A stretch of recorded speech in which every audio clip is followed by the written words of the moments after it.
We're making pizza for dinner tonight, and I have all these chunks of Parmesan that I want to grate up. I'm gonna use my blender. Watch this. So I'm gonna turn it on to the grind setting, and I'm gonna hit start. Now, because my lid is engaged, it's gonna turn on, but I'm gonna take this cover off so I can drop my Parmesan in there. So here it is. I'm gonna turn it on. It's gonna start running. And while it's running, I'm just gonna drop my cheese in there.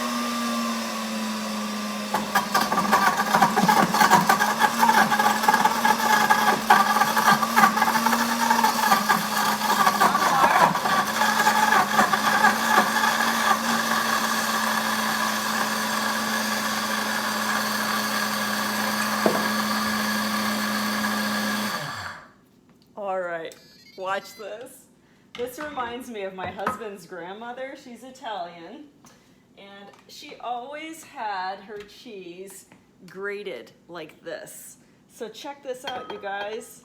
So instead of being shredded, it's more of a grate. I don't know if that's what you would call it, but it kind of looks like what you would see at an Italian restaurant. Check that out. What's one more thing you can do with your Deluxe Cooking Blender?